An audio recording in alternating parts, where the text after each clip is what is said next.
America's medical industry is in a crisis, and Trump is trying to fix it with tariffs and executive orders. Is he saving American health or destroying it? Welcome to America Uncovered. I'm Chris Chappell. The U.S. healthcare industry is unsustainable, and it needs a radical transformation. No, not like that. Who knew Luigi was the one making ghosts in his mansion? No, I'm talking about completely changing entire medical supply chains and how they do business with the U.S. President Trump is trying to do that by signing executive orders, encouraging more domestic manufacturing, and imposing pharmaceutical tariffs. And this terrifies a lot of people. And not just because everything Trump does terrifies a lot of people. Americans pay much more for prescription drugs than other countries, especially brand-named ones. And Trump is calling that out. He says he'll cut prices by 59% and institute a most favored nations policy whereby the United States will pay the same price as the nation that pays the lowest price anywhere in the world. But is that possible? Some are warning tariffs could actually make it harder to get certain generic drugs. Are we going to have to scrounge for it like in The Last of Us? Critics say these tariffs on medications will make Americans sick. And renowned medical expert Mark Cuban says people could die. Though since this is the American healthcare system we're talking about, it'd be more accurate to say more people could die. No, still not like that. Now, there's no denying that Trump's tariffs will disrupt the medical industry and medical supply chains. But that's kind of the whole point. The reason Trump is rushing to encourage domestic U.S. medical manufacturing is, everyone say it with me now, China! The U.S., along with the rest of the world, heavily depends on China, especially for pharmaceutical ingredients and medical devices.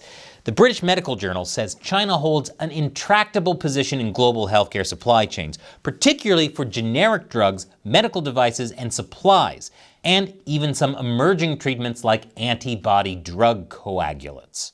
That's because China has undercut the entire global market. They make stuff cheaper than anyone thanks to government subsidies. And it means that the U.S. is hopelessly dependent on its biggest rival. This would be like Bugs Bunny relying on Elmer Fudd for insulin shots. If China wanted, it could cut off supplies to the U.S. And it already has a little training under the belt.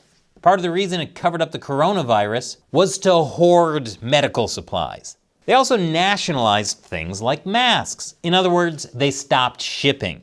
Even American companies like 3M that were stupid enough to manufacture in China weren't allowed to export their masks. That should have been a wake-up call for everyone about China. But it wasn't.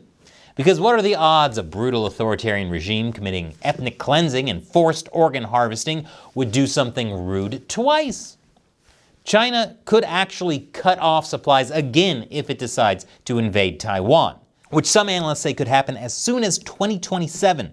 Now, I know this might make some people crazy, but Trump is sometimes right, especially when he says, in case of war, in case of whatever, we're not relying on China. Heck, even Biden knew that the U.S. needs to strengthen its medicine manufacturing. The problem is, there's been a lot of talk and very little action. Unless you've been reading The Secret and believe in manifesting, then some action needs to be taken. You see, federal agencies keep going back to cheap Chinese crap. Look no further than medical masks and gloves. When the pandemic struck, more than 100 American companies were created to meet the demand for PPE, especially since, remember, China was hoarding PPE and blocking exports of masks. At the time, I thought, great, we're getting rid of our reliance on China, finally. Except, as soon as China started selling the cheap stuff again, America went right back to it.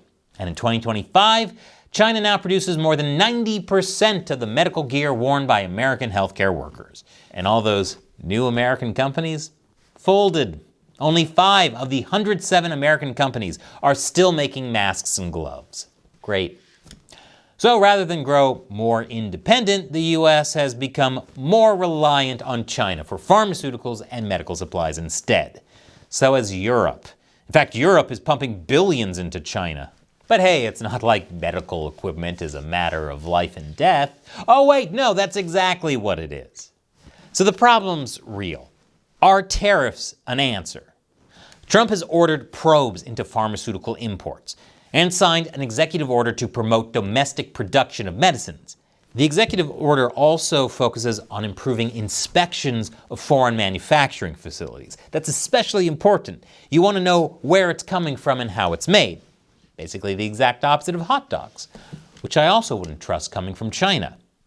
A House Oversight Committee report on Chinese political warfare sounded the alarm over this last year.